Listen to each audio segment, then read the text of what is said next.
باللہ من الشیطان الرجیم بسم اللہ الرحمن الرحیم الحمد للہ رب العالمین ثم الصلاة والسلام علی اشرف الانبیاء والمرسلین والسلام خصوص علی ابی القاسم محمد وعلی حبیب رب المشرقین ومغربین وعلی جد الحسن والحسین وبه نستعین وهو خیر ناصر ومعین بسم اللہ الرحمن الرحیم اللہم قل لولیک الحجۃ ابن الحسن صلواتک علیہ وعلی آبائہ فی ہذہ الساعۃ وفی کل ساعۃ ولیاً وحافظا وقائدا ناصرا ودلیلا وعینا حتی تسکنہ ارضک طوعا وتمتعہ فیہا طویلا برحمتک یا ارحم الراحمین اللہم صل علی محمد وآل محمد وعجل فرجہم معزز سامعین علی قدر، صاحبان فہم و فراست و عزاداران مظلوم کربلا، عزاداران سید الشہداء، معزز سامعین، جیسا کہ آپ سب کے علم میں ہے کہ آج کہ ہماری چھٹی نشست ہے اور آپ کے ذہنوں میں گزشتہ 5 نشستوں کے مطالب بھی ہوں گے، اور آپ کے اذہان عالیہ کے نظر جو گزشتہ 5 نشستوں میں مطالب کیے تھے وہ ہمارے موضوع معرفت صاحبان ولایت و امامت کے ذیل میں تھا۔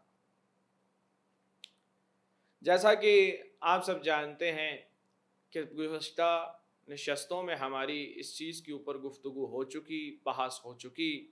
ہم نے قرآن سے استدلال لیا، سورہ انبیاء سے استدلال لیا کہ جس میں خداوند متعال نے پہلے تو منصب امامت اور خود امام کیا ہوگا، کیسا ہو سکتا ہے، اوصاف بتائے، اور بتایا کہ اس منصب پہ بیٹھنے والا کبھی ظالم نہیں ہو سکتا۔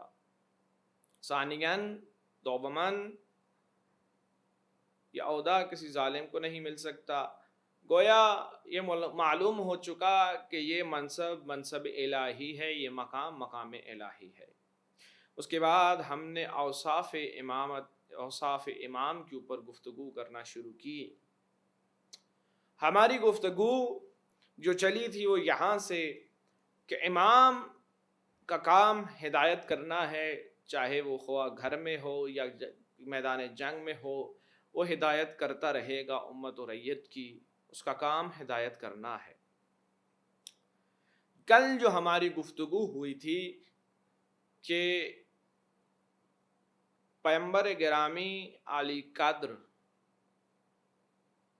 کو پیغام پہنچانا تھا، انہوں نے پیغام پہنچایا، سنانا منظور مقصود نہیں تھا۔ عزیزان، ایک بات جو کل ہم نے جانی سمجھی وہ یہ تھی کہ ایسا کیوں نہ ہوا کہ پیغمبر نے پہلے ہی پیغام سنا دیا، جبکہ پیغمبر یہ کہہ رہے ہیں کہ میں اس وقت بھی پیغمبر تھا کہ جب آدم کا خمیر گوندا جا رہا تھا۔ اس وقت کیوں نہیں ابلاغ کیا، کیوں نہیں پہنچایا، سنایا؟ اس کی وجہ عزیزان گرامی جو کل ہم نے بیان کی وہ یہ تھی کہ پیغمبر کہہ رہے ہیں کہ میں زمینہ سازی کرنا چاہتا تھا کہ پیغام پہنچانے کی زمینہ سازی ہو سکے، پیغام پہنچانے کے لیے ایک زمینہ فراہم ہو سکے۔ وہ زمینہ کیا تھا؟ وہ زمینہ یہ تھا کہ پیغمبر کو لوگ صادق اور امین، وہ جو دشمنان اسلام ہیں وہ صادق و امین کہنے لگے، صادق اور امین سمجھنے لگے، یعنی اسلام کا کل شناسہ فقط انہی دو چیزوں پر ٹکا ہے۔ وہ کون سی ہے؟ رسول کی امانت اور رسول کی صداقت۔ عزیزان گرامی، آج اگر آپ دیکھیے مسلمانوں میں سے کسی سے پوچھئے کہ پیغمبر کتنے؟ 1,24,000، انبیاء 1,24,000، کوئی یہ نہیں کہے گا کہ 1,24,003، 1,24,000 4 5، نہیں۔ کیوں؟ کیسے معلوم ہوا؟ ہم نے سنا ہے کس سے؟ پیغمبر گرامی سے۔ ایسی بہت ساری چیزیں پیغمبر نے بتائیں، اوصاف موسیٰ، اوصاف عیسیٰ، سنیں، اعتماد کر لیا۔ کیوں؟ پیغمبر کہہ رہے ہیں، کیوں؟ رسول خدا کہہ رہے ہیں، یقین کر لیا، خود نہیں دیکھا ہے لیکن یقین کر لیا۔ 1,24,000 پیغمبر بتلائے گئے، محمد مصطفیٰ نے کہہ دیا، صلی اللہ علیہ وسلم نے بول دیا، یقین کر لیا۔ تو تعجب اس بات پہ ہوتا ہے کہ رسول خدا جب ہر بات پر کہہ رہے ہیں یہ بھی ہے وہ بھی ہے، سب تو مانتے جا رہے ہیں، لیکن جیسے ہی وہی محمد مصطفیٰ صلی اللہ علیہ وآلہ وسلم کے جس کو ہم صادق اور امین کہہ رہے ہیں، وہ جب ایک ہستی کا بازو بلند کر کے کہتے ہیں کہ من کنت مولا فہذا علی مولا، تو ہم انکار کر دیتے ہیں۔ تعجب ہے ایسی ریت اور ایسی امت پر کہ ہم پیچھے ہٹ رہے ہیں۔ کیوں؟ کہ گفتگو ہماری مطلب کی نہ تھی، ہمارے مطلب کی بات نہیں تھی۔ عزیزان گرامی، تو بہرکیف پیغمبر کا کام تھا پہنچانا۔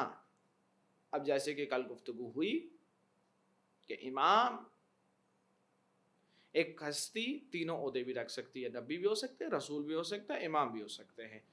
اگر وہ ہوئی ہستی کہ جس کے پاس تینوں ہوتے ہیں، جناب حضرت ابراہیم جیسی ہستی، محمد مصطفیٰ صلی اللہ علیہ وآلہ وسلم جیسی ہستی، کہ جب وہ اگر ایک رسالت کے عنوان سے گفتگو کرے گی تو اس کا لب و لہجہ اور ہوگا، لیکن جب امامت کے عنوان سے گفتگو کرے گی تو اس کا لب و لہجہ اور ہوگا۔ خداوند متعال کیا کہہ رہا ہے؟ وَجَعَلْنَاهُمْ أَئِمَّةً، ہم نے ان کو امام بنایا، ہم نے ان کو امام بنایا تمہاری ہدایت کے لیے، اور ان پر وحی کی، اوصیناہم، ہم نے ان پر وحی کی کار خیر کرنے کے لیے، اور نماز قائم کرنے کے لیے، اور ایتاء زکوٰۃ، زکوٰۃ دینے کے لیے۔ عزیزان گرامی، اسی کی طرف ہم بڑھیں گے۔ اس سے پہلے ایک اور گفتگو جو کرنا چاہتا ہوں کہ جو کل ایک صفت بیان ہوئی تھی کہ امام وہ ہوگا، خود امام یعنی رہبر و ہادی اور رہنما و پیشوا، امام وہ ہوگا کہ جو زندگی کے ہر شعبے میں آگے پایا جائے گا، چاہے وہ کوئی بھی میدان ہو، وہ معمون نہیں ہوگا، وہ معموم نہیں ہوگا، وہ امام ہی رہے گا، وہ آگے ہی رہے گا۔ اب اپنی زندگی میں آپ دیکھیے کہ خود امام جماعت، اچھا معذرت کے ساتھ کچھ لوگ پیش نماز، پیش امام کا لفظ استعمال کرتے ہیں جو کہ درست نہیں ہے۔ اصل لفظ ہے امام جماعت، پیش یعنی آگے، اور امام سمجھ نہیں آتا ہے کیا معنی ہو جائے گا اس کا، پیش آگے کا کہہ رہے ہیں اور امام بھی آپ ساتھ میں لگا رہے ہیں، تو یہ معنی کچھ بنتا نہیں ہے، یعنی امام جماعت اصل لفظ ہے۔ عزیزان گرامی، امام جماعت کہ آپ دیکھیے، آپ اس کے پیچھے 17 رکعت نماز پڑھ رہے ہیں، اور پڑھنے کا حکم کیا ہے؟ پڑھنے کا حکم یہ ہے کہ جیسے جیسے امام کرے ویسے ویسے تم کرو۔ یہ ایک نظام سکھایا جا رہا ہے، یہ ایک سسٹم بتایا جا رہا ہے۔ عزیزان گرامی، ایسا ممکن نہیں ہے کہ تم پہلے رکوع کر لو، امام بعد میں رکوع کرے۔ ایسا بھی ممکن نہیں ہے کہ رکوع کے بعد تم پہلے سجود کر لو، سجدہ کر لو اور امام بعد میں چلا جائے، نہیں، ایسا ممکن نہیں ہے، بلکہ پہلے امام جائے گا پھر تم جاؤ گے، جیسا امام کرے گا ویسا تم کرو گے۔ اگر امام قیام کر رہا ہے تم قیام کرو، اگر امام رکوع کر رہا ہے تم رکوع کرو، اگر امام سجدہ کر رہا ہے تم سجدہ کرو، جیسا جیسا امام کر رہا ہے ویسے ویسے تم کرو۔ اب امام سے آگے نہ نکلو، کیونکہ ہمیشہ امام آگے رہنے والا ہے، یہ امام ہے جو ہمیشہ آگے رہنے والا ہے۔ عزیزان گرامی، یہ ایک صفت کس کی بتائی جا رہی ہے؟ یہ امام کی بتائی جا رہی۔ کون امام؟ جو ہمیشہ آگے رہے گا۔ اب دوسری چیز جو کہہ رہے ہیں کہ کہیں ایسا نہ ہو کہ تم وسوسے کا شکار ہو جاؤ، وسواس میں پڑ جاؤ۔ ایسے لوگ ہیں، مثلا دیکھیے بعض اوقات زندگی میں ہوتا ہے، ایک ہستی، کئی شخص ایسے ہوتے ہیں کہ امام جو ہے وہ الحمد ختم کر چکے، اور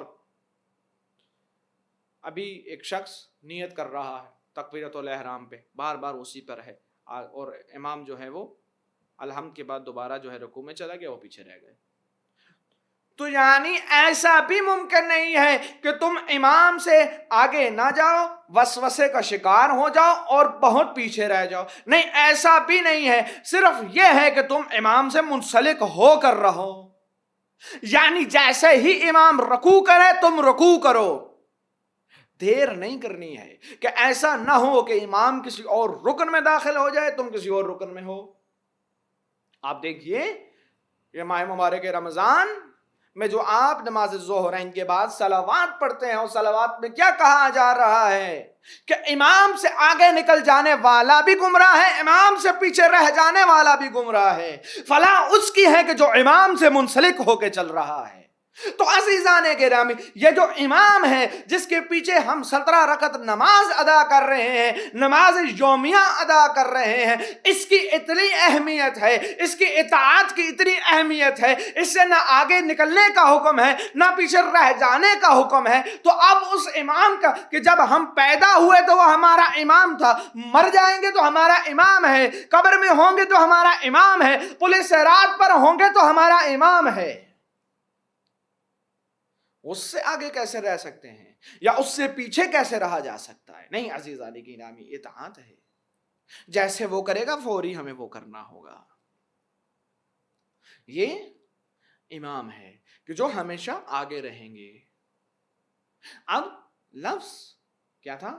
معرفت، کیا حاصل کیا کرنی ہے امام کی؟ امام کی حاصل اطاعت و معرفت ہے، کہ اگر معرفت حاصل کر لو گے تو خود ہی اطاعت میں شمار ہونے لگو گے، امام کے تابع ہو جاؤ گے، امام سے نہ آگے نکلنے کا سوچو گے نہ پیچھے رہنے کا سوچو گے۔ عزیزان، امام کی اطاعت کیسے کی جائے؟ کتنی ضروری ہے امام کی اطاعت؟ کبھی سوچا ہے آپ نے کہ کتنی ضروری ہے ہماری زندگی میں اطاعت معصوم، اطاعت مولا کتنی ضروری ہے، اس کی معرفت رکھنا کتنی ضروری ہے؟ جیسے کل کہہ چکا، معرفت اور پہچاننے میں فرق ہے۔ معرفت اور چیز کا نام ہے، اور شے کا نام ہے، پہچاننا کسی اور شے کا نام ہے۔ سید الشہداء ابا عبداللہ الحسین جب آ رہے ہیں تو قاتل پہچانتا ہے، معرفت نہیں رکھتا ہے، پہچانتا ہے کہ علی کے بیٹے ہیں، نواسہ رسول ہیں، اولاد زہرا ہیں، لیکن معرفت نہیں رکھتا ہے اور قتل کر رہا ہے۔ یہ فرق ہے پہچاننے میں اور معرفت میں۔ عزیزو، یہ جب معرفت حاصل ہو جائے گی تو خود بخود انسان مطیع امام ہو جائے گا، تابع ہو جائے گا۔ اطاعت کیسی ہے؟ آپ دیکھیے کہ زینب بنت علی جیسی شخصیت کس طرح سے اپنے وقت کے امام کی تابع ہے۔ کون زینب بنت علی؟ کون ہے یہ ہستی؟ یہ وہ ہستی ہیں کہ جو شریک کار حسین ہیں، شریک کار حسین ہے یہ وہ ہستی۔ یہ کون ہستی ہے؟ یہ وہ ہستی ہے کہ اگر دین کو بچایا حسین ابن علی نے تو مشن حسین کی حفاظت کی بعد کربلا زینب بنت علی نے. یہ وہ ہستی ہے. یہ کون ہستی ہے؟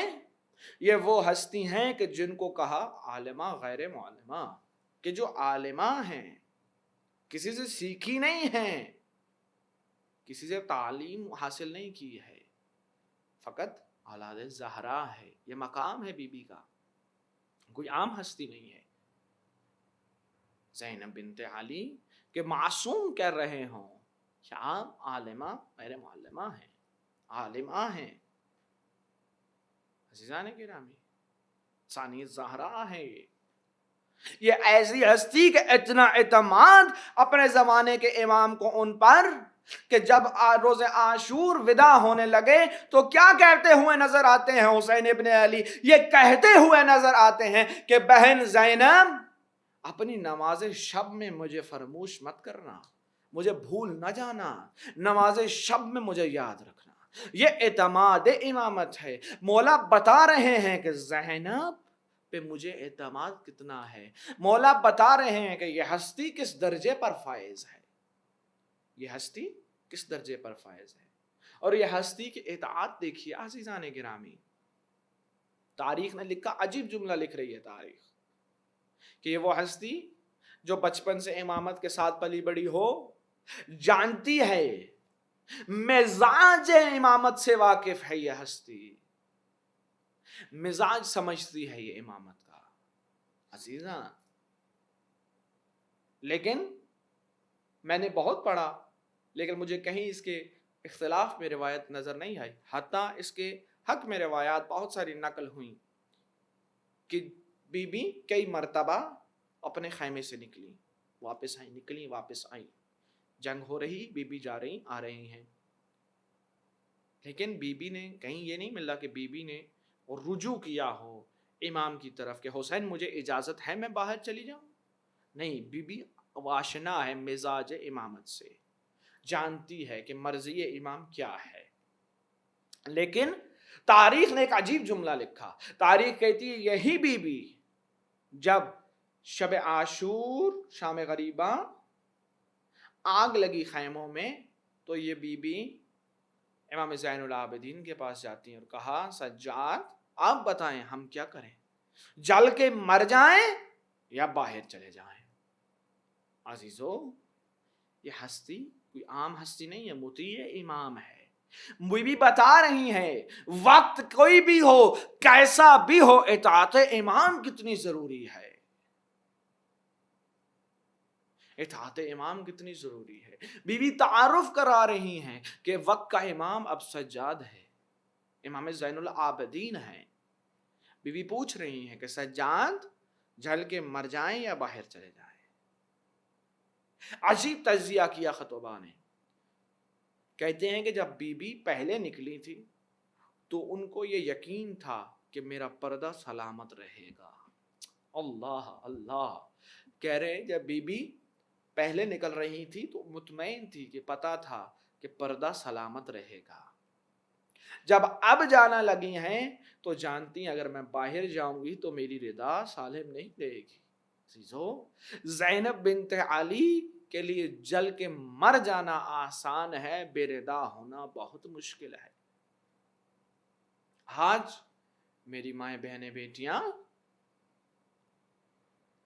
بہت دکھ ہوتا ہے کہ جب دیکھتے ہیں اسی زینب کو روتی ہیں اور بے پردہ ہے، بے حجاب ہے. کہیں ایسا نہ ہو روز عاشور شب، کہیں ایسا نہ ہو میدان محشر میں جب ہمارا سامنا بی بی سے ہو جائے اور بی بی کہیں کہ تم تو مجھے رو رہی تھی، میں نے تو ساری عمر اپنے پردے کو روتے ہوئے گزار دی اور تم مجھ کو روتے ہوئے بے رضا تھی، بے حجاب تھی. عزیزو، یہ گھرانہ کیا سکھا رہا ہے؟ یہ گھرانے کی صفات ہیں. اس گھرانے نے ہمیں تربیت کرنا سکھایا ہے. کون سا گھرانہ ہے کہ جہاں پہ جب خانہ فاطمہ زہرا سلام اللہ علیہا میں ایک صحابی وارد ہوتا ہے جو آنکھوں سے نبینا ہے، بی بی کہتی ہیں ٹھہریے ذرا میں حجاب درست کر لوں.